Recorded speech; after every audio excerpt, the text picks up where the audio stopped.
The Life of the Buddha, according to the Pali Canon by Bhikkhu Ñanamoli.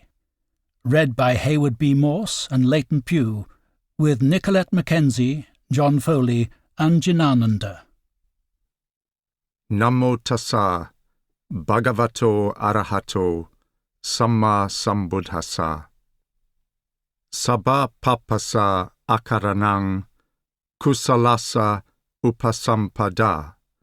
Sachita pariyoda panang, etang buddhana sasanang. To do no evil deeds, to give effect to good, to purify the heart, this is the Buddha's teaching. Introduction. How little the European public at the end of the 18th century knew of the Buddha and his teaching was underlined by Gibbon in a footnote to chapter 64 of The Decline and Fall. He says that the idol foe is the Indian foe, whose worship prevails among the sects of Hindustan, Siam, Tibet, China, and Japan. But this mysterious subject is still lost in a cloud which the researches of our Asiatic Society may gradually dispel.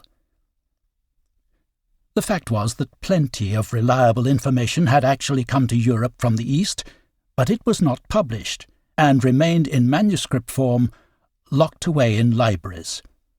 For example, the Jesuit missionary Filippo Desideri brought back a long and accurate account both of the Buddha's life and of his doctrine from Tibet in the first quarter of the 18th century. It remained unpublished for 200 years. Other accounts had fared likewise. Meanwhile, though, the cloud of mystery was dispersed by the researches of the 19th century, only to be replaced by one of controversial dust raised by scholars' battles, in which the newly discovered personality of the historical Buddha seemed to vanish again. Nevertheless, this too thinned out, and by the turn of that century the Buddha's historical existence was no more questioned. Documents were assessed, and texts established.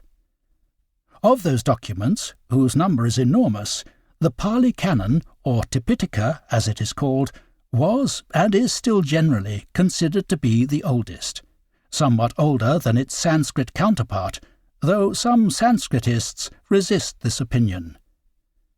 With that, the Pali scholar T. W. Rhys-Davids was able to write, a little over a century after Gibbon, "When it is recollected that Gautama Buddha did not leave behind him a number of deeply simple sayings, from which his followers subsequently built up a system or systems of their own, but had himself thoroughly elaborated his doctrine, partly as to details after, but in its fundamental points even before, his mission began.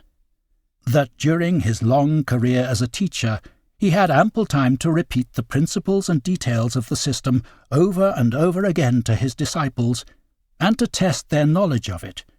And finally, that his leading disciples were, like himself, accustomed to the subtlest metaphysical distinctions, and trained in that wonderful command of memory which Indian ascetics then possessed. When these facts are recalled to mind, it will be seen that much more reliance may reasonably be placed upon the doctrinal parts of the Buddhist scriptures than upon corresponding late records of other religions." European literature on the history of Buddhism is now very extensive, and likewise on its literature and on its doctrines. The great measure of agreement achieved in the fields of history and literature, though, is still not reflected in that of doctrine. There have been, and are, numerous and various attempts made to prove that Buddhism teaches annihilation or eternal existence, that it is negativist, positivist, atheist, theist, or inconsistent, that it is a reformed Vedanta, a humanism, pessimism, absolutism, pluralism, monism, that it is a philosophy, a religion, an ethical system, or indeed almost what you will. Nevertheless, the words of the Russian scholar Theodor Shabatsky, written in the late 1920s, apply today. Although 100 years have elapsed, since the scientific study of Buddhism has been initiated in Europe, we are nevertheless still in the dark about the fundamental teachings of this religion and its philosophy. Certainly no other religion has proved so refractory to clear formulation. All the books in the Pali Tipitaka that contain historical matter and discourses are composed in the form of anthologies. The Book of Discipline, Vinaya Pitaka, consists of collections of monastic rules with accounts of incidents, sometimes very long, relating in some way to their pronouncement. The discourses in the Sutta Pitaka are grouped together under many and various headings, but never historically. History for history's sake has not interested India much at any time. Consequently, a consecutive chronological account of the Buddha's life has to be pieced together from material scattered all over the Vinaya and Sutta Pitakas. That those books do contain a picture complete in itself, and strongly contrasting in its simplicity with the ornate and florid later versions, the Sanskrit Lalita Vistara, for example, which inspired Sir Edwin Arnold's Light of Asia, or the less-known introduction to the Pali birth stories in Acharya Buddhaghosa's Jataka commentary. Compared with these, the account it provides of the period up to the Enlightenment seems as lean and polished as a rapier, a candle flame, or an uncarved ivory tusk. In compiling this account, all the canonical material, except the Buddha Vamsa, dealing with the period from the last birth down to the second year after the Enlightenment, and that for the last year, which is practically all the chronology the canon itself provides, has been included. What chronological evidence the canon itself offers has been given first place. The next most authoritative Pali source, how reliable it is difficult to say, is the commentaries of Acharya Buddhaghosa, 6th century AC, which place a lot more of the canonical stories in order down as far as the 20th year after the Enlightenment, adding details and also the Devadatta story. They add as well a number of non-canonical incidents, which have not been included here. Lastly, there is a late Burmese work, Malalan Karavatu, 15th century, translated into English by Bishop Bigonde, under the title The Story of the Burmese Buddha, which states some more canonical incidents. But it has probably no real historical authority at all, and has only been followed for want of other guidance. These are the three sources for the arrangement of events, themselves contained in the Tipitaka. Other canonical events of special interest, although undatable, have also been included here and there, and in the middle period. One or two incidents, notably the deaths of King Bimbisara and King Pasenadi, which are only given in the commentaries, have also been added because they round off certain scenes. The principal aim in compilation has been to include all important events, with complete coverage up till the 20th year after the Enlightenment and the last year. Pali, whose literature is very large, is a language reserved entirely to one subject, namely the Buddha's teaching. With that, it is unlike Buddhist Sanskrit or Church Latin, a fact that lends it a peculiar clarity of its own without counterpart in Europe. It is one of the Indo-European group and is closely allied to Sanskrit, though of a different flavour. The style in the suttas, discourses, has an economic simplicity coupled with a richness of idioms that makes it a very polished vehicle hard to do justice to in translation. That is the main problem, but there is also another, the special feature of the repeated verbatim passages, sentences and phrases which occur again and again. This peculiarity is probably due originally to the fact that these books were intended for recitation. We in Europe are used to formal repetitions in symphonic music in the concert hall, and even to refrains in poetry, but in prose we find it strange. To the reader unused to them, These repetitions, in the extent to which they appear in the Pali, seem disagreeable on a printed page. They have therefore for the most part been elided in translation by means of various devices, though always with particular regard to preservation of the original architectural form of the discourses, which is one of the most notable characteristics of the Buddha's utterances. At the same time, however, some repetitions have been retained, exploiting as they do the valuable technique of discovery of the familiar. Bhikkhu Ñanamoli. 1. The birth and the early years. Indian history actually begins with the story of the Buddha Gautama's life, or, to put it perhaps more exactly, that is the point where history as record replaces archaeology and legend.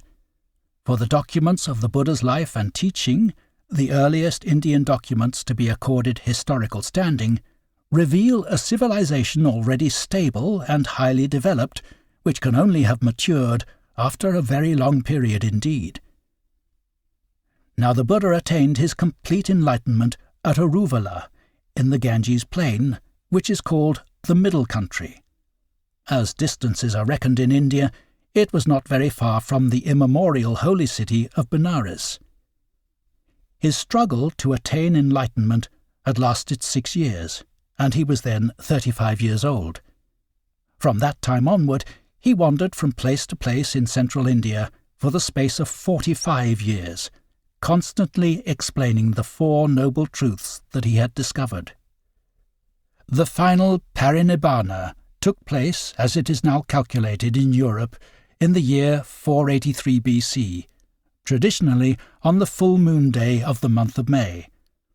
The period through which he lived seems to have been outstandingly quiet, with governments well organized and a stable society, in marked contrast with what must have gone before and came after. 3 months from the time of the Buddha's parinibbana, his senior disciples who survived him summoned a council of 500 senior monks in order to agree upon the form in which the master's teaching should be handed down to posterity. Among these 500, all of whom had realized enlightenment, the elder Upali was the acknowledged authority on the rules of conduct for the Sangha, or monastic order, which are called the Vinaya, or discipline. In lay life a Baba, he had gone forth into the life of homelessness along with the Buddha's cousin Ananda and others. He was appointed to recite before the council the rules of conduct, together with the circumstances that caused them to be laid down. The main part of the Coffer of the Discipline, the Vinaya Pitaka, was composed there from his recitation. When he had finished, the elder Ananda was invited to recite the discourses. During the last 24 years of the Buddha's life, he had been the Buddha's personal attendant, and he was gifted with an extraordinary memory. Almost the whole of the collections of discourses in the Coffer of Discourses, the Sutta Pitaka, was composed from his recitation of them with their settings. The elder Upali began each account with the words Tena Samayena. The occasion was this. But the elder Ananda prefaced each discourse with an account of where and to whom it was spoken, beginning with the words Evang me sutang, thus I heard. This narrative of the Buddha's life is taken from those 2 coffers. How they survived to this day is a story to be given later on. But here, to begin with, is the account of the Buddha's last birth, told by himself and related afterwards at the council by the elder Ananda. Thus I heard. On one occasion, the Blessed One was living at Savatthi in Jeta's Grove, Anatta Pindika's park. Then a number of bhikkhus were waiting in an assembly hall, where they had met together on return from their alms round after their meal was over. Meanwhile it was being said among them, "It is wonderful, friends. It is marvelous how the Perfect One's power and might enable him to know of past Buddhas who attained the complete extinction of defilement, cut the tangle, broke the circle, ended the round, and surmounted all suffering. Such were those Blessed Ones' births, such their names, such their clans, such their virtue, such their concentration, such their understanding, such their abiding, such the manner of their deliverance. When this was said, the Venerable Ananda told the bhikkhus, "Perfect Ones are wonderful friends, and have wonderful qualities. Perfect Ones are marvelous, and have marvelous qualities."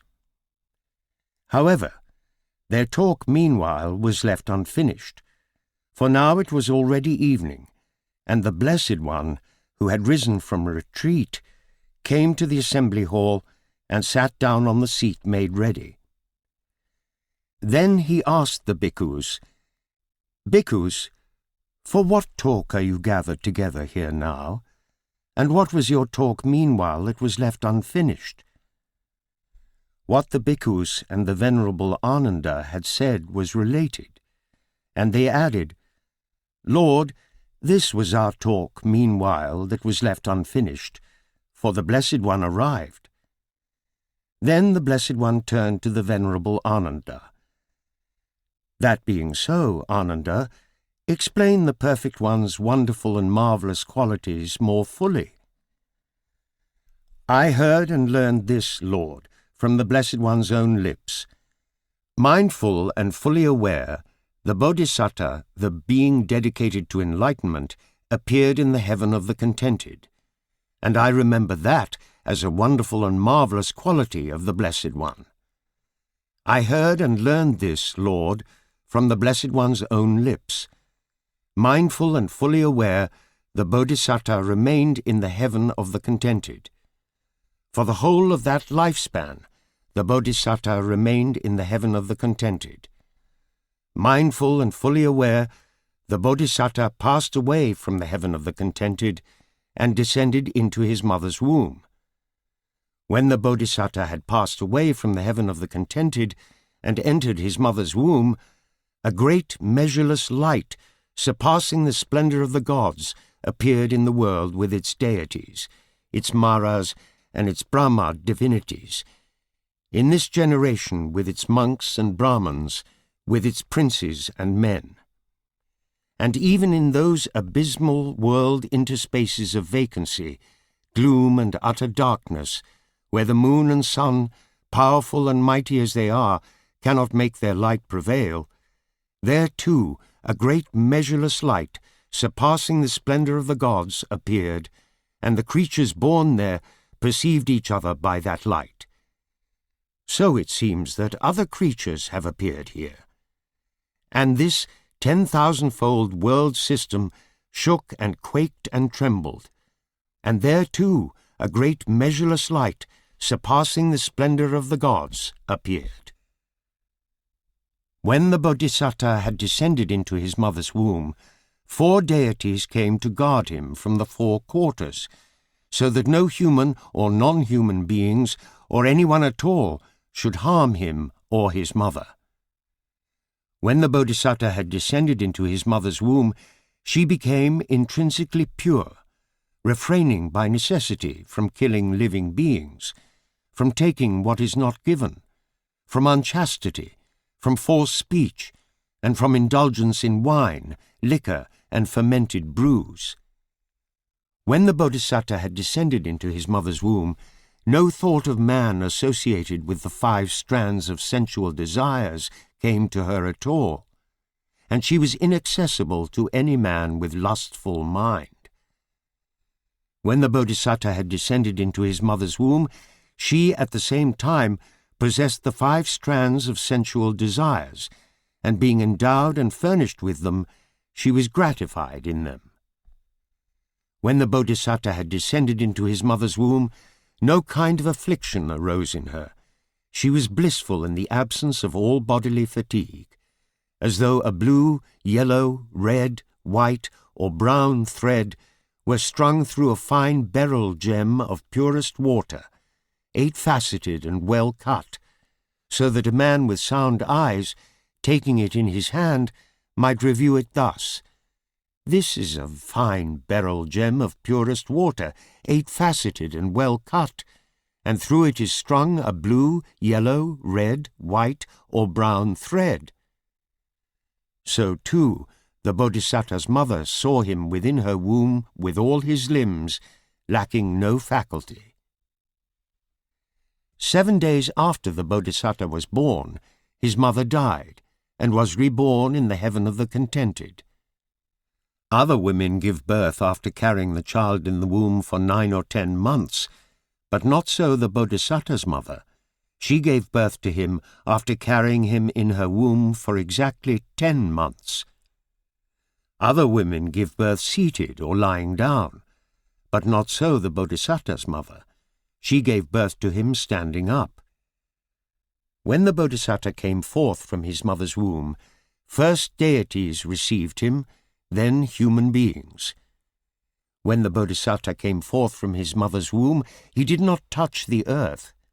The 4 deities received him and set him before his mother, saying, "Rejoice, O Queen! A son of great power has been born to you." When the Bodhisattva came forth from his mother's womb, just as if a gem were placed on Benares cloth, the gem would not smear the cloth, or the cloth the gem. Why not? Because both are pure. So too the Bodhisattva came forth from his mother's womb unsullied, unsmeared by water, or humours, or blood, or any sort of impurity, clean and unsullied. When the Bodhisattva came forth from his mother's womb, 2 jets of water appeared to pour from the sky, one cool and one warm, for bathing the Bodhisattva and his mother. As soon as the Bodhisattva was born, he stood firmly with his feet on the ground. Then he took 7 steps to the north, and, with a white sunshade held over him, he surveyed each quarter. He uttered the words of the leader of the herd: "I am the highest in the world. I am the best in the world. I am the foremost in the world. This is the last birth. Now there is no more renewal of being in future lives." When the Bodhisattva came forth from his mother's womb, a great measureless light, surpassing the splendor of the gods, appeared in the world with its deities, its Maras, and its Brahma divinities, in this generation with its monks and Brahmins, with its princes and men. And even in those abysmal world interspaces of vacancy, gloom and utter darkness, where the moon and sun, powerful and mighty as they are, cannot make their light prevail, there too a great measureless light, surpassing the splendor of the gods, appeared, and the creatures born there perceived each other by that light. So it seems that other creatures have appeared here. And this 10,000-fold world system shook and quaked and trembled. And there too a great measureless light, surpassing the splendor of the gods, appeared. All these things I heard and learned from the Blessed One's own lips, and I remember them as wonderful and marvelous qualities of the Blessed One. Then the Blessed One said, "That being so, Ananda, remember also this as a wonderful and marvelous quality of a perfect one.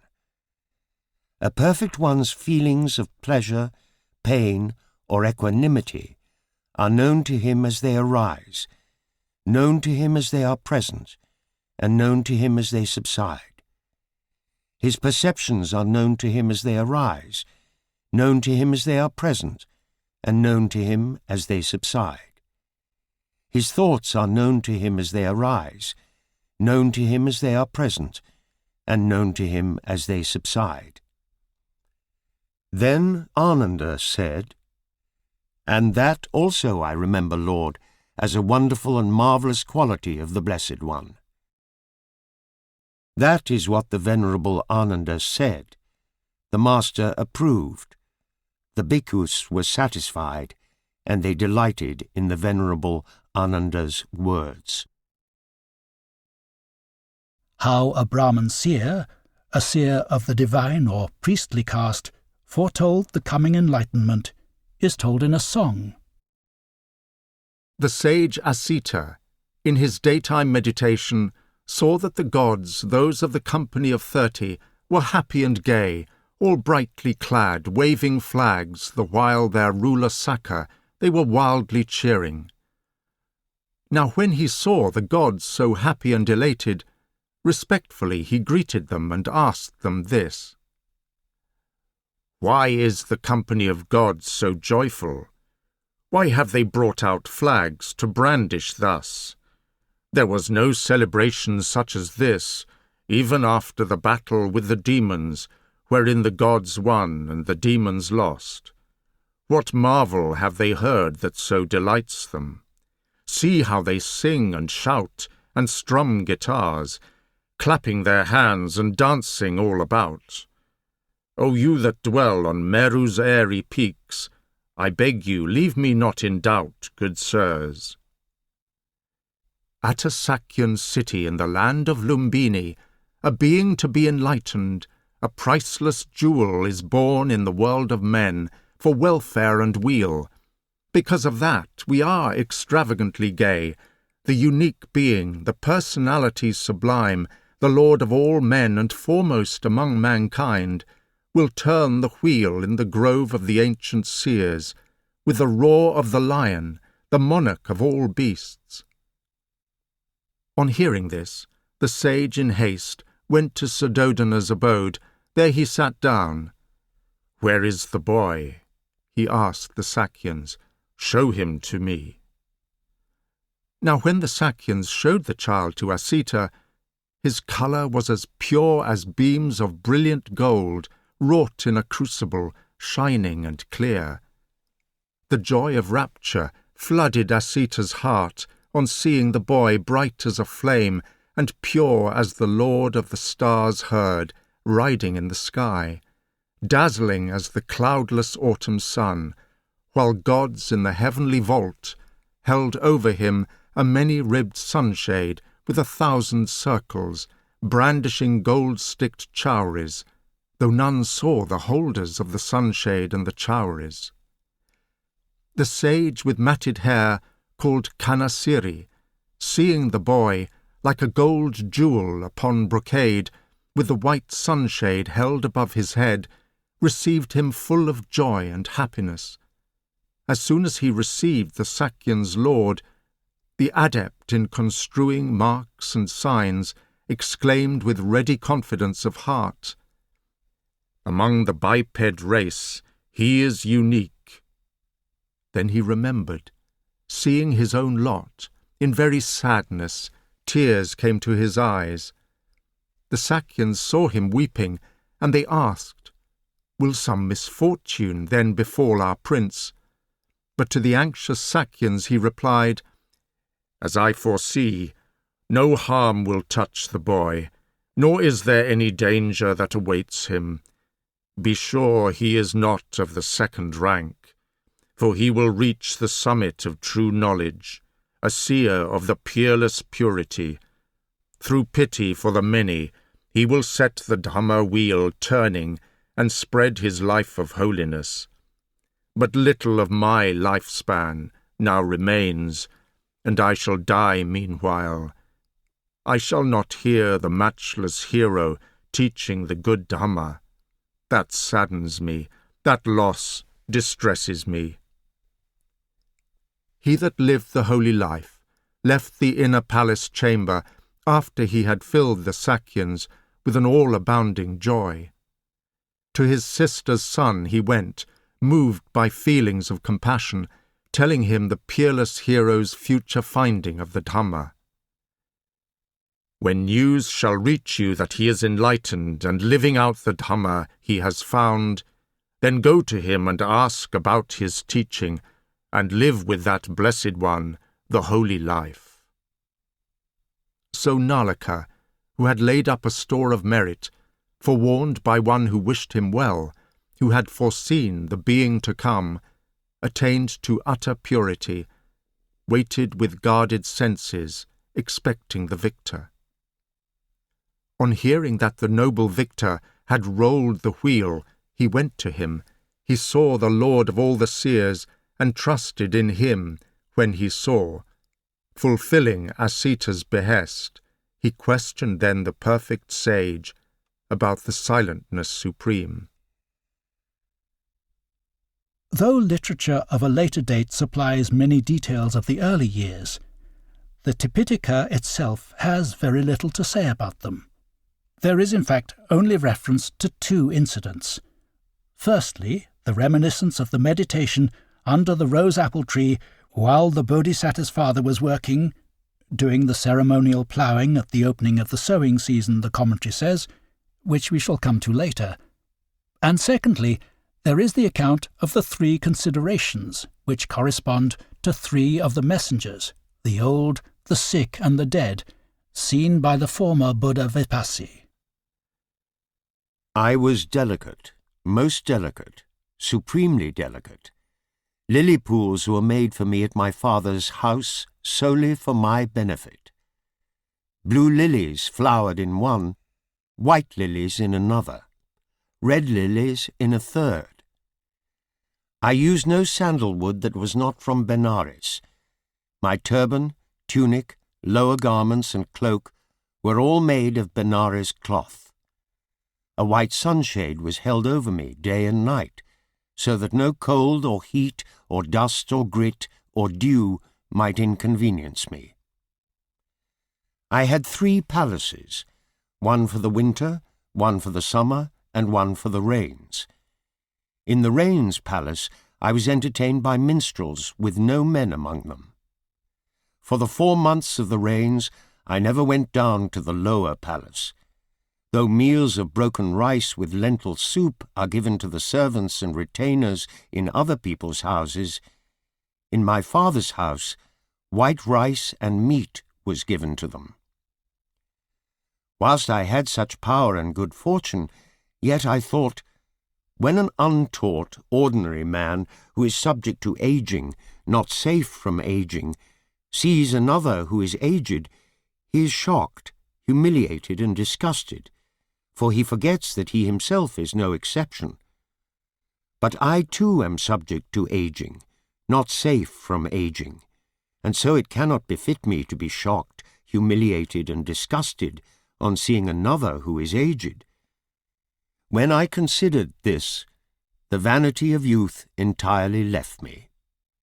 I thought, when an untaught, ordinary man who is subject to sickness, not safe from sickness, sees another who is sick, he is shocked, humiliated, and disgusted, for he forgets that he himself is no exception. But I too am subject to sickness, not safe from sickness, and so it cannot befit me to be shocked, humiliated, and disgusted on seeing another who is sick. When I considered this, the vanity of health entirely left me. I thought, when an untaught, ordinary man, who is subject to death, not safe from death, sees another who is dead, he is shocked, humiliated, and disgusted, for he forgets that he himself is no exception. But I too am subject to death, not safe from death, and so it cannot befit me to be shocked, humiliated, and disgusted on seeing another who is dead. When I considered this, the vanity of life entirely left me.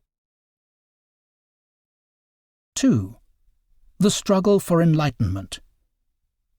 The account of the renunciation given in the Pitakas is striking in its bare simplicity. The elaborate details of the later versions are absent in it, as they are in this oldest version of the birth and early years. Here is the account which is drawn from several discourses delivered to various persons. Before my enlightenment, while I was still only an unenlightened bodhisattva, being myself subject to birth, aging, ailment, death, sorrow, and defilement, I sought after what was also subject to these things.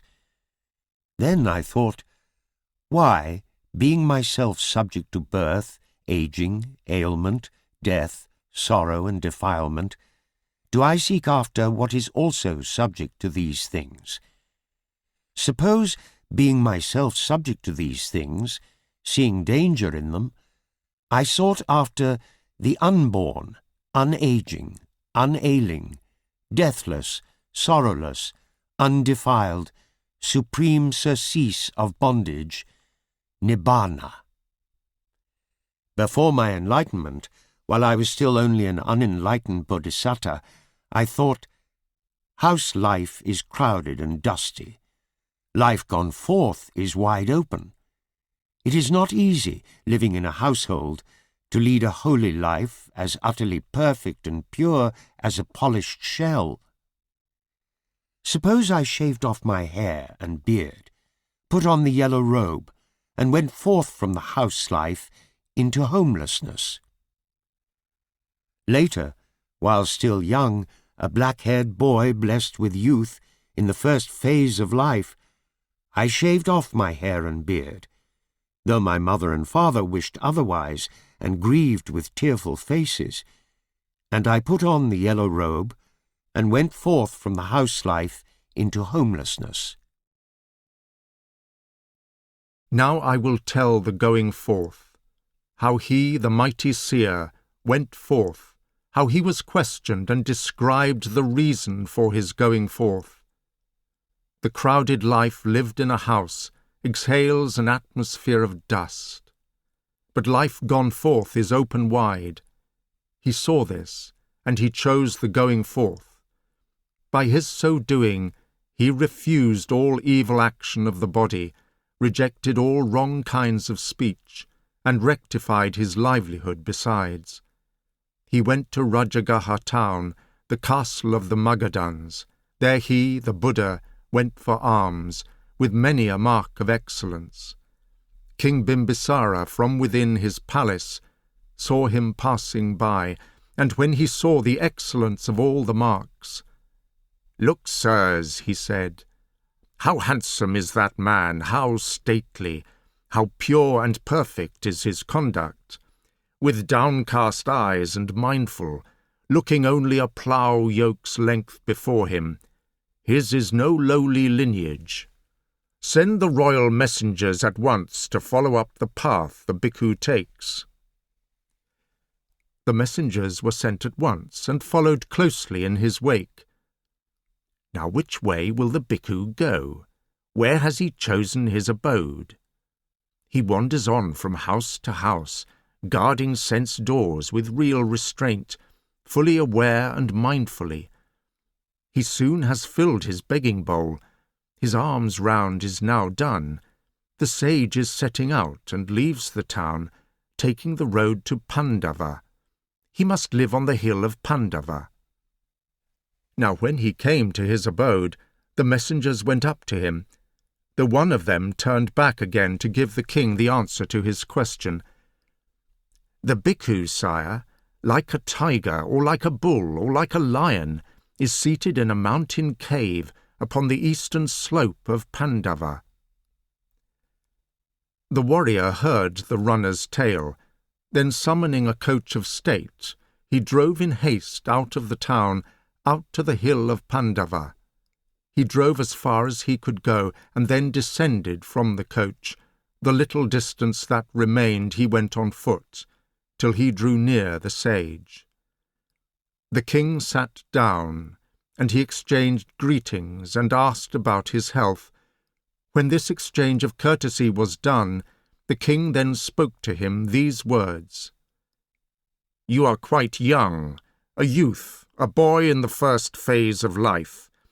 You have the good looks of a man of high-born warrior noble stock, one fit to grace a first-rate army, to lead the troops of elephants. I offer you a fortune, take it. Your birth I ask you also, tell it." "There is a prosperous country, sire, and vigorous right up against the foothills of Himalaya, inhabited by Kosalans, whose race is named after the sun, whose lineage is Sakyan. But I have not gone forth to seek sense pleasures. I have gone out to strive, seeing danger in them, and seeing safe refuge from them in renouncing. That is my heart's desire. Now I went forth from the house life into homelessness to seek what is good, seeking the supreme state of sublime peace. Therefore, I went to Alara Kalama, and I said to him, "Friend Kalama, I want to lead the holy life in this Dhamma and discipline." When this was said, Alara Kalama told me, "The Venerable One may stay here. This teaching is such that in no long time a wise man can enter upon and dwell in it, himself realizing through direct knowledge what his own teacher knows." I soon learned the teaching. I claimed that as far as mere lip reciting and rehearsal of his teaching went, I could speak with knowledge and assurance, and that I knew and saw, and there were others who did likewise. I thought, it is not through mere faith alone that Alara Kalama declares his teaching. It is because he has entered upon and dwelt in it, himself realizing it through direct knowledge. It is certain that he dwells in this teaching, knowing and seeing. Then I went to Alara Kalama, and I said to him, "Friend Kalama, how far do you declare to have entered upon this teaching, yourself realizing it through direct knowledge?" When this was said, he declared the base consisting of nothingness. It occurred to me, it is not only Alara Kalama that has faith, energy, mindfulness, concentration and understanding, but I too have these faculties. Suppose I strove to realize the teaching that he declares to enter upon and dwell in, himself realizing it through direct knowledge. I soon succeeded. Then I went to Alara Kalama, and I said to him, "Friend Kalama, is it thus far that you declare to have entered upon and dwelt in this teaching, yourself realizing it through direct knowledge?" And he told me that it was. I too, friend, have thus far entered upon and dwelt in this teaching, myself realizing it through direct knowledge. We are fortunate, friend, we are indeed fortunate to have found such a venerable one for our fellow in the holy life. So the teaching that I declare to have entered upon, myself realizing it through direct knowledge, that you enter upon and dwell in, yourself realizing it through direct knowledge, and the teaching that you enter upon and dwell in, yourself realizing it through direct knowledge, that I declare to have entered upon, myself realizing it through direct knowledge. So you know the teaching that I know. I know the teaching that you know. As I am, so are you. As you are, so am I. Come, friend, let us now lead this community together. Thus Alara Kalama, my teacher, placed me, his pupil, on an equal footing with himself, according me the highest honor. I thought, this teaching does not lead to dispassion, to fading of lust, to cessation, to peace, to direct knowledge, to enlightenment, to nibbana, but only to the base consisting of nothingness. I was not satisfied with that teaching. I left it to pursue my search. Still in search of what is good, seeking the supreme state of sublime peace, I went to Uddaka Ramaputta, and I said to him, "Friend, I want to lead the holy life in this Dhamma and discipline." His experience under the guidance of Uddaka Ramaputta is told in exactly the same words, except that he learnt from him the still higher attainment of the base consisting of neither perception nor non-perception, and that Uddaka Ramaputta offered him the sole leadership of that community. But the conclusion was the same. I thought, this teaching does not lead to dispassion, to fading of lust, to cessation, to peace, to direct knowledge, to enlightenment, to nibbana, but only to the base consisting of neither perception nor non-perception. I was not satisfied with that teaching. I left it to pursue my search. Still in search of what is good, seeking the supreme state of sublime peace, I wandered by stages through the Magadhan country, and at length arrived at Senaningama near Uruvala. There I saw an agreeable plot of ground, a delightful grove, a clear-flowing river with pleasant smooth banks, and nearby a village as alms resort. I thought, this will serve for the struggle of a clansman who seeks the struggle. Now before my enlightenment, while I was still only an unenlightened bodhisattva, I thought, remote jungle thicket abodes in the forest are hard to endure. Seclusion is hard to achieve. Isolation is hard to enjoy. One would think the jungles must rob a bhikkhu of his mind if he has no concentration.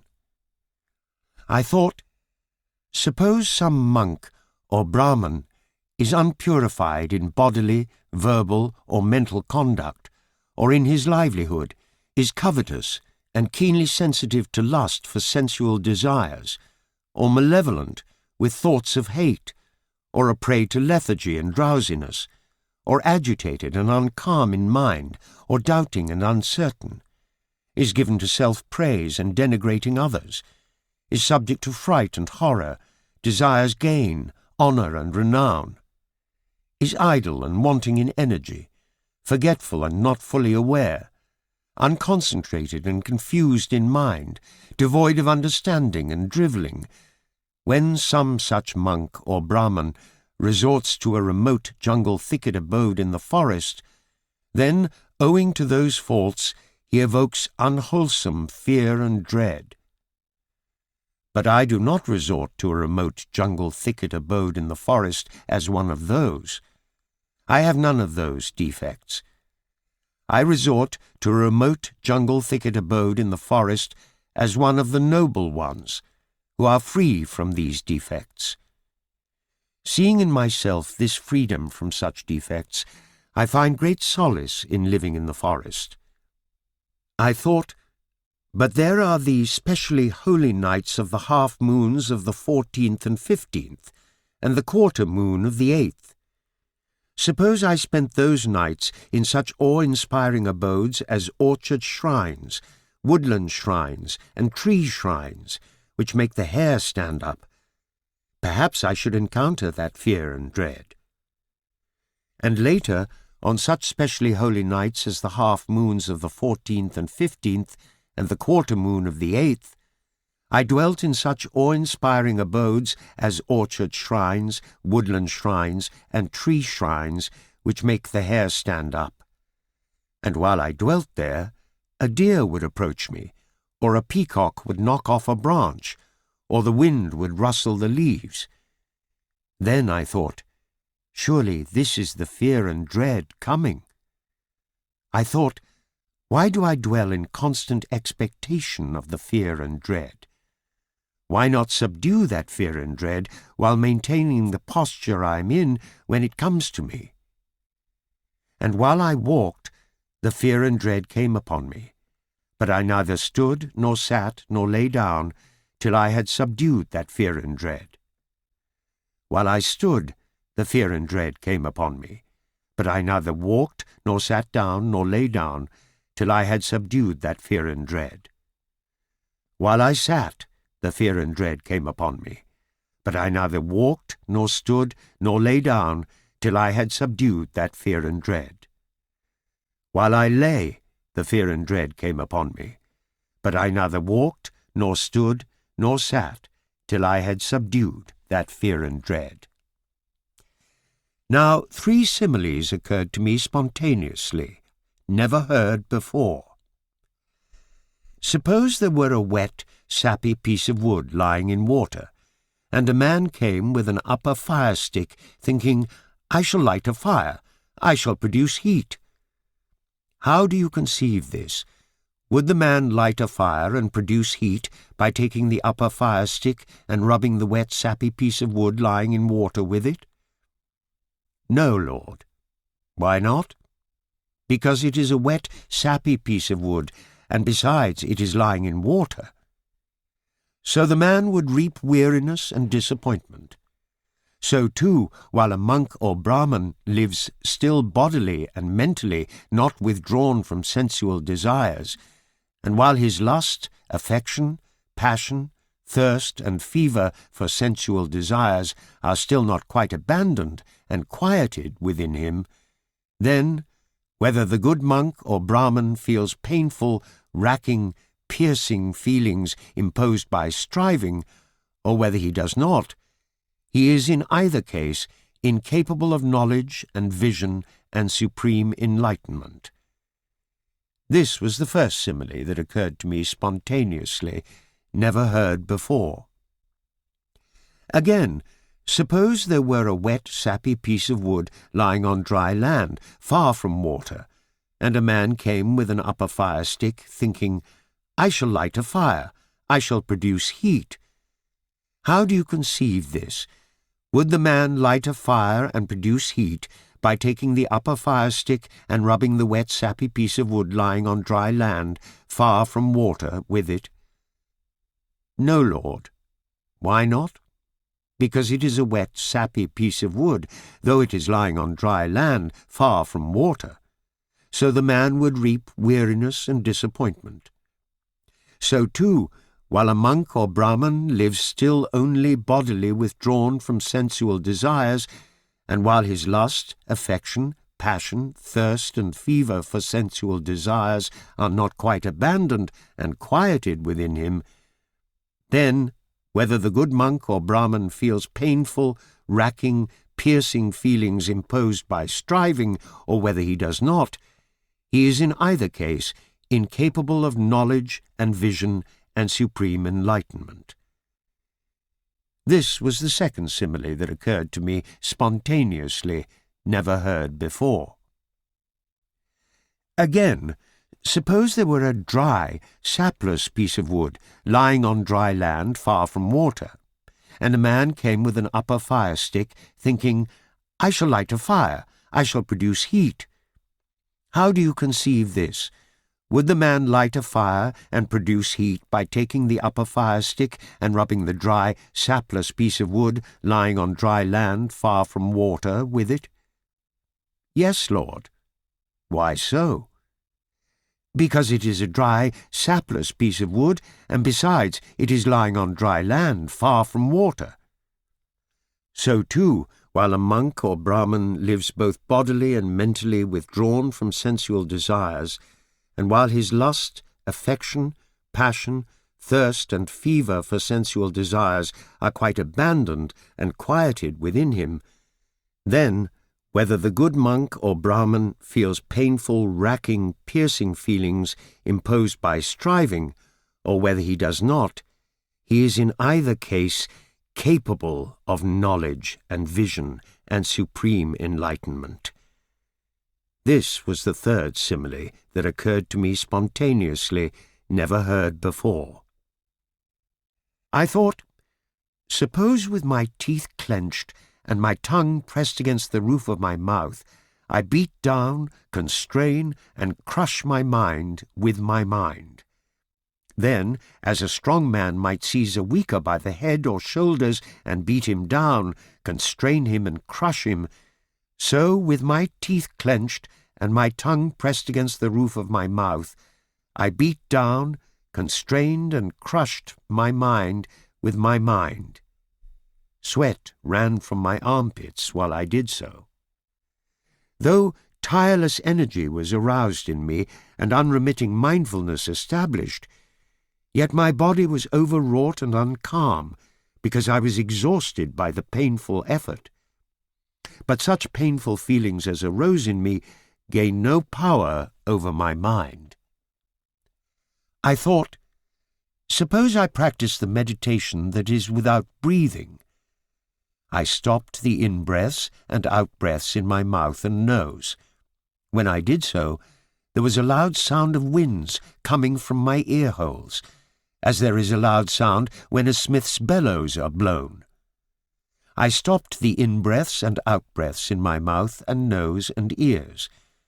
When I did so, violent winds racked my head, as if a strong man were splitting my head open with a sharp sword. And then there were violent pains in my head, as if a strong man were tightening a tough leather strap round my head, as a headband. And then violent winds carved up my belly, as a clever butcher or his apprentice carves up an ox's belly with a sharp knife. And then there was a violent burning in my belly, as if two strong men had seized a weaker man by both arms and were roasting him over a pit of live coals. And each time, though tireless energy was aroused in me and unremitting mindfulness established, yet my body was overwrought and uncalm, because I was exhausted by the painful effort. But such painful feeling as arose in me gained no power over my mind. Now when deities saw me, they said, "The monk Gotama is dead." Other deities said, "The monk Gotama is not dead, he is dying." Other deities said, "The monk Gotama is neither dead nor dying. The monk Gotama is an arahant, a saint, for such is the way of saints." I thought, suppose I entirely cut off food.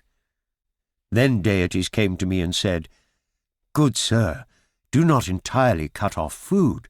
If you do so, we shall inject divine food into your pores, and you will live on that." I thought, if I claim to be completely fasting, and these deities inject divine food into my pores, and I live on that, then I shall be lying. I dismissed them, saying, "There is no need." I thought, suppose I take very little food, say a handful each time, whether it is bean soup or lentil soup or pea soup. I did so. And as I did so, my body reached a state of extreme emaciation. My limbs became like the jointed segments of vine stems or bamboo stems, because of eating so little. My backside became like a camel's hoof. The projections on my spine stood forth like corded beads. My ribs jutted out as gaunt as the crazy rafters of an old roofless barn. The gleam of my eyes, sunk far down in their sockets, looked like the gleam of water sunk far down in a deep well. My scalp shriveled and withered as a green gourd shrivels and withers in the wind and sun. If I touched my belly skin, I encountered my backbone too. And if I touched my backbone, I encountered my belly skin too, for my belly skin cleaved to my backbone. If I made water or evacuated my bowels, I fell over on my face there. If I tried to ease my body by rubbing my limbs with my hands, the hair, rotted at its roots, fell away from my body as I rubbed, because of eating so little. When human beings saw me now, they said, "The monk Gotama is a black man." Other human beings said, "The monk Gotama is not a black man, he is a brown man." Other human beings said, "The monk Gotama is neither a black man nor a brown man, he is fair-skinned." So much had the clear, bright colour of my skin deteriorated through eating so little. As I strove to subdue myself beside the broad Naranjara, absorbed unflinchingly to gain the true surcease of bondage here, Namuchi came and spoke to me with words all garbed in pity thus. "Oh, you are thin, and you are pale, and you are in death's presence too. 1,000 parts are pledged to death. But life still holds one part of you. Live, sir. Life is the better way. You can gain merit if you live. Come, live the holy life, and pour libations on the holy fires. and thus a world of merit gain. What can you do by struggling now? The path of struggling, too, is rough, and difficult and hard to bear. Now Mara, as he spoke these lines, drew near until he stood close by. The Blessed One replied to him as he stood thus, "O evil one, O cousin of the negligent, you have come here for your own ends. Now merit I need not at all. Let Mara talk of merit then, to those that stand in need of it. For I have faith and energy, and I have understanding too. So while I thus subdue myself, why do you speak to me of life? There is this wind that blows can dry even the river's running streams. So while I thus subdue myself, why should it not dry up my blood? And as the blood dries up, then bile and phlegm run dry. The wasting flesh becomes the mind. I shall have more of mindfulness, of understanding. I shall have greater concentration. For living thus, I come to know the limits to which feeling goes.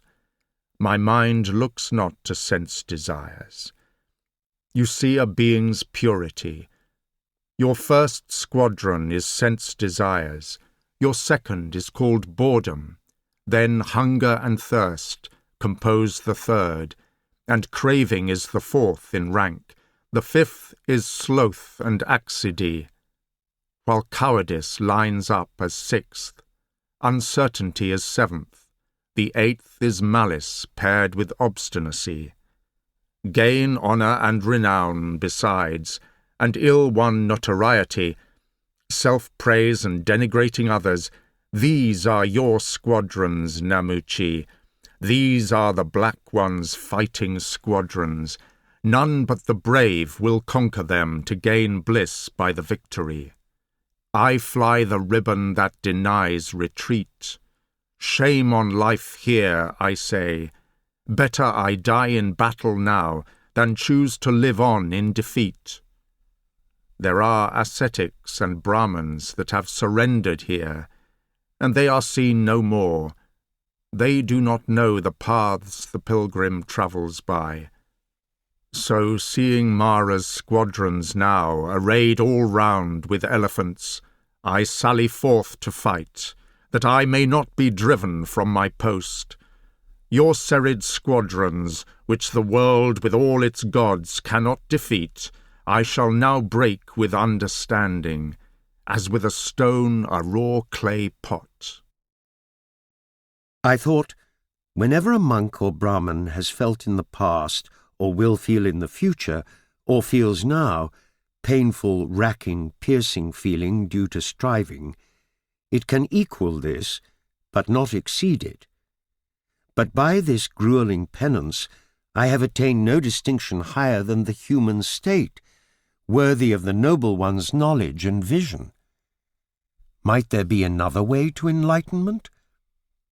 I thought of a time when my Sakyan father was working and I was sitting in the cool shade of a rose-apple tree.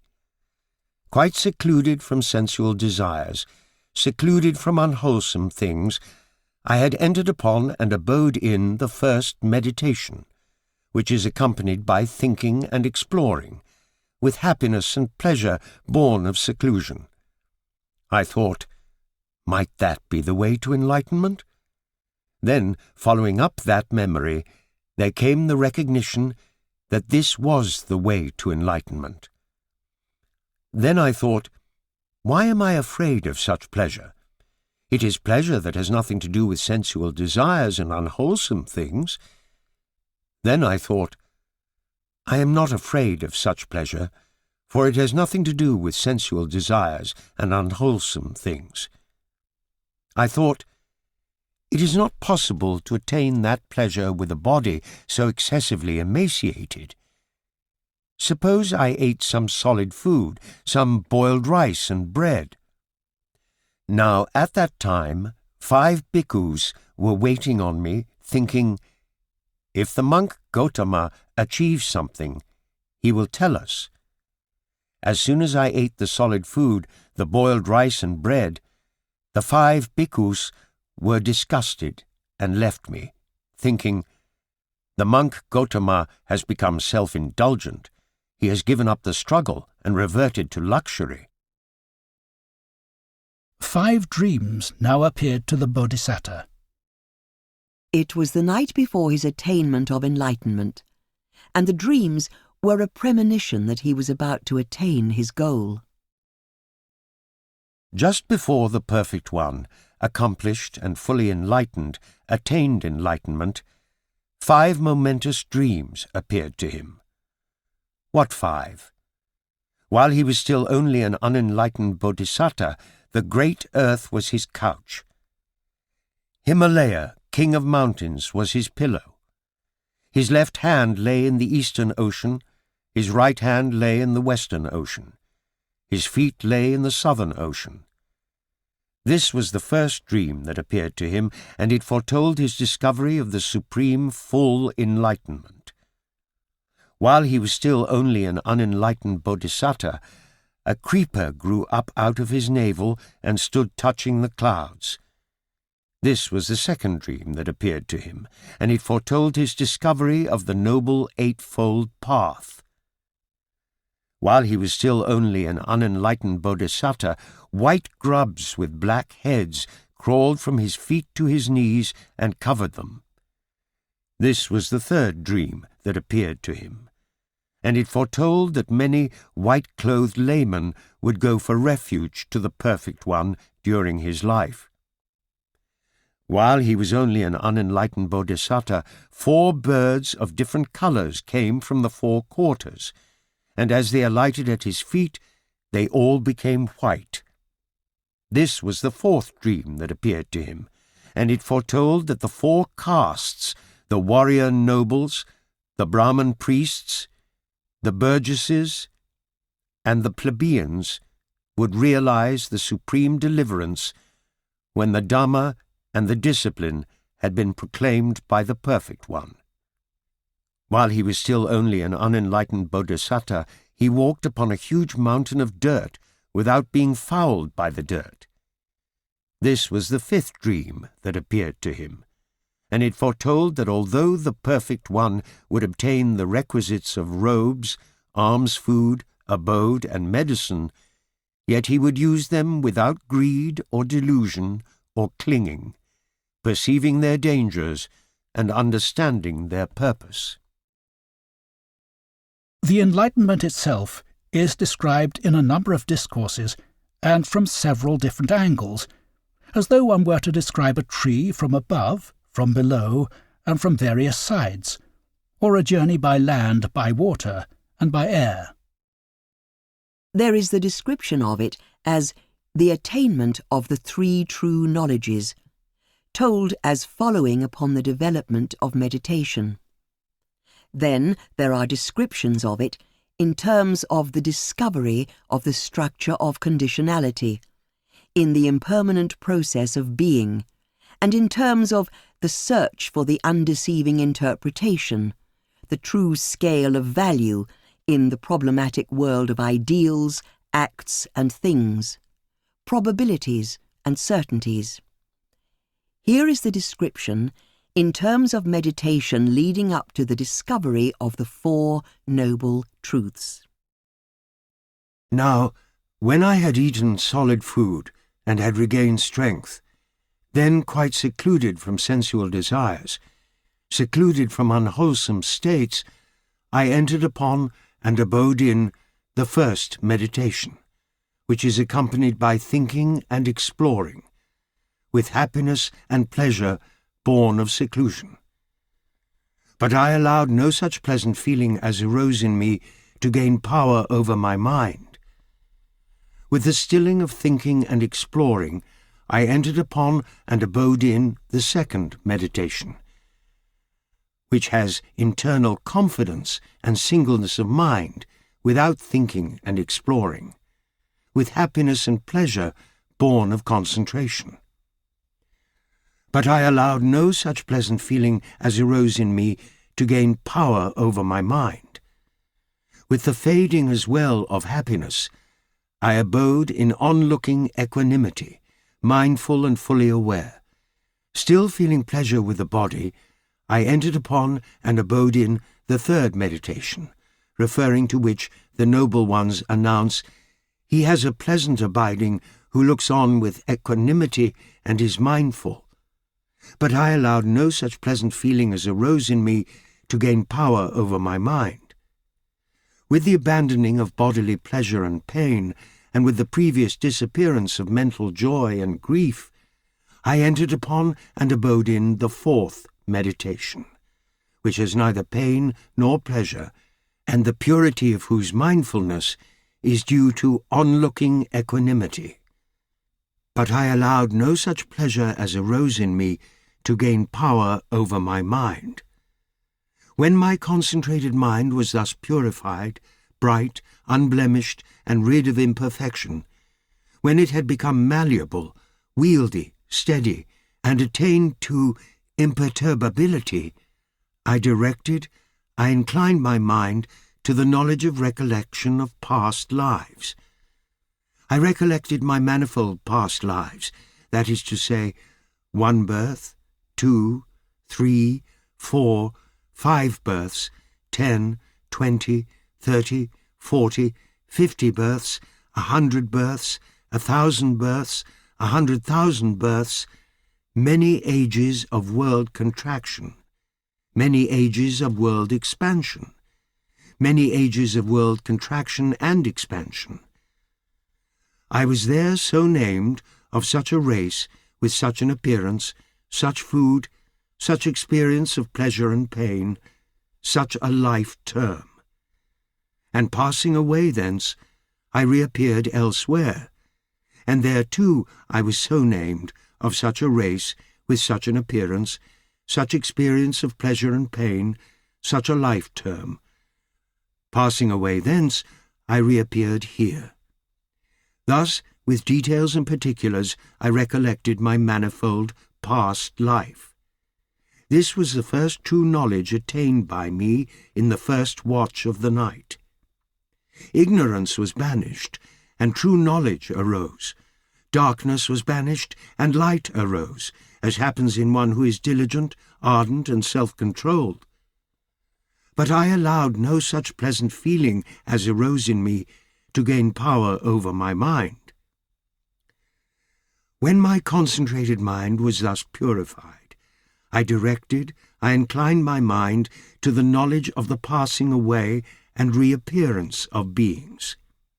With the divine eye, which is purified and surpasses the human, I saw beings passing away and reappearing, inferior and superior, fair and ugly, happy and unhappy in their destinations.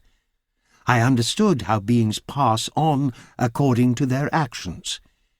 These beings, who were ill-conducted in body, speech, and mind, revilers of noble ones, wrong in their views, giving effect to wrong view in their actions, on the dissolution of the body after death, have reappeared in states of privation, in an unhappy destination, in perdition, even in hell.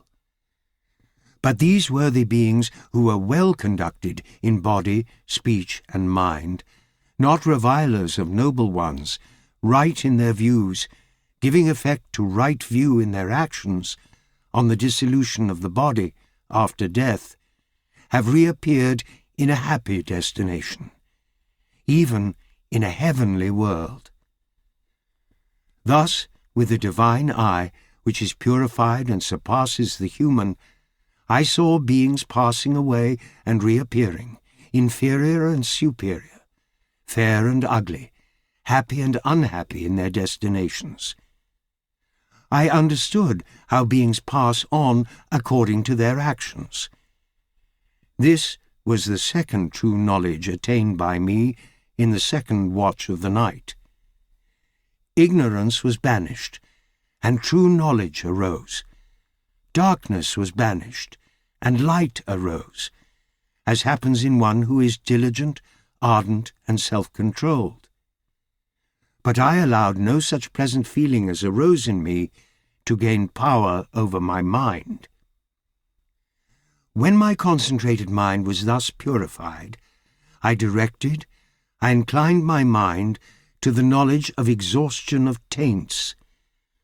I had direct knowledge, as it actually is, that this is suffering, that this is the origin of suffering, that this is the cessation of suffering, and that this is the way leading to the cessation of suffering. I had direct knowledge, as it actually is, that these are taints, that this is the origin of taints, that this is the cessation of taints, and that this is the way leading to the cessation of taints. Knowing thus and seeing thus, my heart was liberated from the taint of sensual desire, from the taint of being, and from the taint of ignorance. When liberated, there came the knowledge. It is liberated. I had direct knowledge. Birth is exhausted. The holy life has been lived out. What was to be done is done. There is no more of this to come. This was the third true knowledge attained by me in the third watch of the night. Ignorance was banished, and true knowledge arose. Darkness was banished, and light arose, as happens in one who is diligent, ardent, and self-controlled. But I allowed no such pleasant feeling as arose in me to gain power over my mind. Now here is the description in terms of the structure of conditionality, in other words, dependent arising. We shall return later to this subject. Before my enlightenment, while I was still only an unenlightened bodhisattva, I thought, this world has fallen into a slough, for it is born, ages, and dies. It passes away and reappears, and yet it knows no escape from this suffering. When will an escape from this suffering be described? I thought, what is there when aging and death come to be? What is their necessary condition? Then, with ordered attention, I came to understand birth is there when aging and death come to be. Birth is a necessary condition for them. I thought, what is there when birth comes to be? What is its necessary condition? Then, with ordered attention, I came to understand being is there when birth comes to be. Being is a necessary condition for that. I thought, what is there when being comes to be? What is its necessary condition? Then, with ordered attention, I came to understand clinging is there when being comes to be. Clinging is a necessary condition for that. Craving is there when clinging comes to be. Feeling of pleasure, pain, or neither is there when craving comes to be. Contact is there when feeling comes to be. The sixfold base for contact is there when contact comes to be. I thought, what is there when the sixfold base comes to be? What is its necessary condition? Then, with ordered attention, I came to understand name and form is there when the sixfold base comes to be. Name and form is a necessary condition for that. I thought, what is there when name and form comes to be? What is its necessary condition? Then, with ordered attention, I came to understand consciousness is there when name and form comes to be. Consciousness is a necessary condition for that. I thought, what is there when consciousness comes to be? What is its necessary condition? Then, with ordered attention, I came to understand name and form is there when consciousness comes to be. Name and form is a necessary condition for that. I thought, This consciousness turns back upon itself. It does not extend beyond name and form. And this is how it happens whether one is being born, aging or dying, passing away or reappearing. That is to say, it is with name and form as condition that consciousness comes to be. With consciousness as condition, name and form. With name and form as condition, the sixfold base for contact. With the sixfold base as condition, contact. With contact as condition, feeling. With feeling as condition, craving. With craving as condition, clinging. With clinging as condition, being. With being as condition, birth. With birth as condition, aging and death come to be, and also sorrow and lamentation, pain, grief and despair. That is how there is an origin to this whole aggregate mass of suffering. The origin. Such was the insight, the knowledge, the understanding, the vision, the light that arose in me about things not heard before. I thought, what is not there when no aging and death come to be? With the cessation of what is there cessation of aging and death? Then, with ordered attention, I came to understand, when there is no birth, no aging and death come to be. With cessation of birth, there is cessation of aging and death. When there is no being, no birth comes to be. When there is no clinging, no being comes to be. When there is no craving, no clinging comes to be. When there is no feeling, no craving comes to be. When there is no contact, no feeling comes to be. When there is no sixfold base, no contact comes to be. When there is no name and form, no sixfold base comes to be.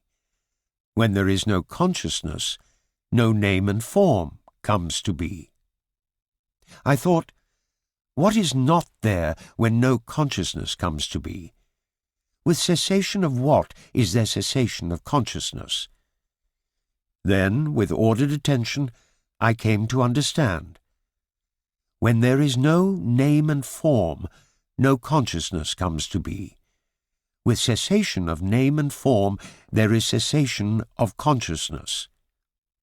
I thought, this is the path to enlightenment that I have now reached. That is to say, with cessation of name and form, there is cessation of consciousness. With cessation of consciousness, cessation of name and form. With cessation of name and form, cessation of the sixfold base. With cessation of the sixfold base, cessation of contact. With cessation of contact, cessation of feeling. With cessation of feeling, cessation of craving. With cessation of craving, cessation of clinging. With cessation of clinging, cessation of being. With cessation of being, cessation of birth. With cessation of birth, aging and death cease, and also sorrow and lamentation, pain, grief, and despair. That is how there is a cessation to this whole aggregate mass of suffering. The cessation. Such was the insight, the knowledge, the understanding, the vision, the light that arose in me about things not heard before. Suppose a man wandering in a forest wilderness found an ancient path, an ancient trail, travelled by men of old, and he followed it up, and by doing so he discovered an ancient city, an ancient royal capital, where men of old had lived, with parks and groves and lakes, walled round and beautiful to see. So I too found the ancient path, the ancient trail, travelled by the fully enlightened ones of old. And what was that ancient path, that ancient trail? It was this noble eightfold path, that is to say, right view, right intention, right speech, right action, right livelihood, right effort, right mindfulness, right concentration. I followed it up. By doing so, I directly knew aging and death, their origin, their cessation, and the way leading to their cessation. I directly knew birth, its origin, its cessation, and the way leading to its cessation. I directly knew being, clinging, craving, feeling, contact, the sixfold base, name and form, consciousness. I directly knew formations, their origin, their cessation, and the way leading to their cessation. Now, finally, here is the description in terms of the right judgment of the world of conditioned acts and ideas, classified in this discourse into the 5 aggregates, within which all conditioned experience, when analysed, can be classified. Before my enlightenment, while I was still only an unenlightened bodhisattva, I thought, in the case of material form, of feeling, of pleasure, pain, or neither, of perception, of formations, of consciousness, what is the gratification, what the danger, what the escape? Then I thought, in the case of each, the bodily pleasure and mental joy that arise in dependence on these things, the 5 aggregates, are the gratification. The fact that these things are all impermanent, painful, and subject to change is the danger. The disciplining and abandoning of desire and lust for them is the escape. As long as I did not know by direct knowledge, as it actually is, that such was the gratification, such the danger, and such the escape, in the case of these 5 aggregates affected by clinging, so long did I make no claim to have discovered the enlightenment that is supreme in the world with its deities, its maras, and its Brahma divinities, in this generation with its monks and Brahmins, with its princes and men. But as soon as I knew by direct knowledge, as it actually is, that such is the gratification, such the danger, and such the escape, in the case of these 5 aggregates affected by clinging, then I claimed to have discovered the enlightenment that is supreme in the world with its deities, its maras, and its Brahma divinities, in this generation with its monks and Brahmins, with its princes and men. Being myself subject to birth, aging, ailment, death, sorrow, and defilement, seeing danger in what is subject to those things, and seeing the unborn, unaging, unailing, deathless, sorrowless, undefiled, supreme surcease of bondage, nibbana, I attained it. The knowledge and vision arose in me. My deliverance is unassailable. This is my last birth. There is now no renewal of being.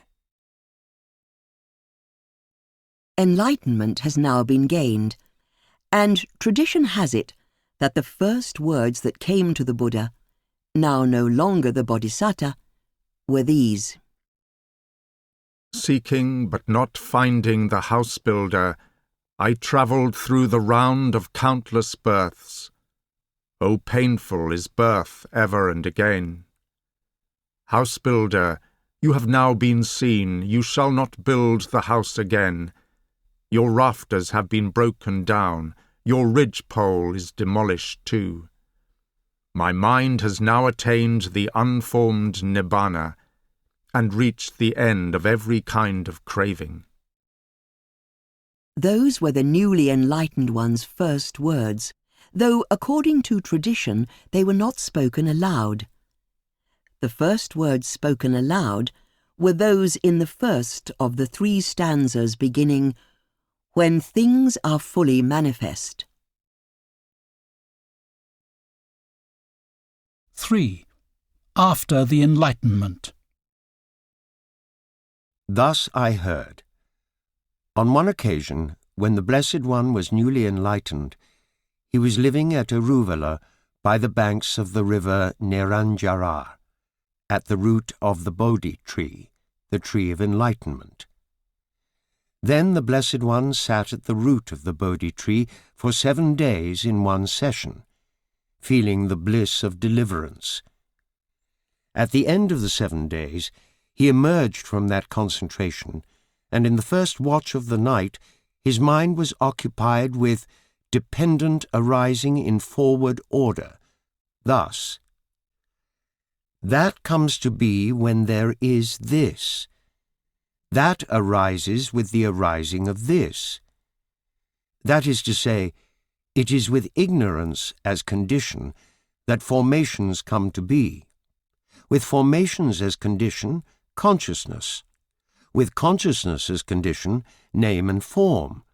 With name and form as condition, the sixfold base. With the sixfold base as condition, contact. With contact as condition, feeling. With feeling as condition, craving. With craving as condition, clinging. With clinging as condition, being. With being as condition, birth. With birth as condition, aging and death come to be, and also sorrow and lamentation, pain, grief, and despair. That is how there is an origin to this whole aggregate mass of suffering. Knowing the meaning of this, the Blessed One uttered this exclamation: when things are fully manifest to the ardent meditating Brahman, his doubts all vanish, for he knows that each thing has to have its cause. In the second watch of the night, his mind was occupied with dependent arising in reverse order, thus: that does not come to be when there is not this. That ceases with the cessation of this.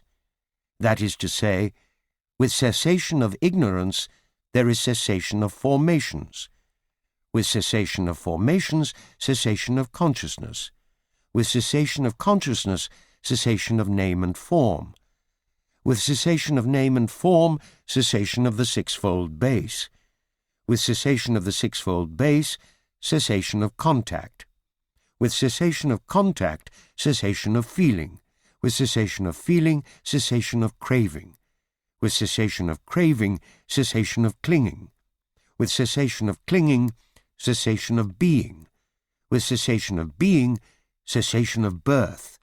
With cessation of birth, aging and death cease, and also sorrow and lamentation, pain, grief, and despair. That is how there is a cessation to this whole aggregate mass of suffering. Knowing the meaning of this, the Blessed One then uttered this exclamation: when things are fully manifest to the ardent, meditating Brahman, his doubts all end, for he perceives how the conditions come to end. In the third watch of the night, his mind was occupied with dependent arising in forward and reverse order, thus: that comes to be when there is this. That arises with the arising of this. That does not come to be when there is not this. That ceases with the cessation of this. That is to say, it is with ignorance as condition that formations come to be. With formations as condition, consciousness. With birth as condition, aging and death come to be, and also sorrow and lamentation, pain, grief, and despair. That is how there is an origin to this whole aggregate mass of suffering. With cessation of ignorance, there is cessation of formations. With cessation of formations, cessation of consciousness. With cessation of birth, aging and death cease, and also sorrow and lamentation, pain, grief, and despair. That is how there is a cessation to this whole aggregate mass of suffering. Knowing the meaning of this, the Blessed One then uttered this exclamation: "When things are fully manifest to the ardent meditating Brahman, there, like the sun who lights the sky, he stands repelling Mara's hosts." At the end of 7 days, after emerging from that concentration, the Blessed One surveyed the world with the eye of an enlightened one. As he did so, he saw beings burning with the many fires and consumed with the many fevers born of lust, of hate, and of delusion. Knowing the meaning of this, he then uttered this exclamation: "This world is anguished, being exposed to contact. Even what the world calls self is in fact ill. For no matter upon what it conceives, its conceits of self, the fact is ever other than that which it conceives. The world, whose being is to become other, is committed to being, is exposed to being, relishes only being. Yet what it relishes brings fear, and what it fears is pain. Now this holy life is lived to abandon suffering." Whatever monks or Brahmins have described liberation from being to come about through love of being, none, I say, are liberated from being. And whatever monks or Brahmins have described escape from being to come about through... We hope you enjoyed this preview. To continue listening to this audiobook on Google Play Books, use the link in the video description.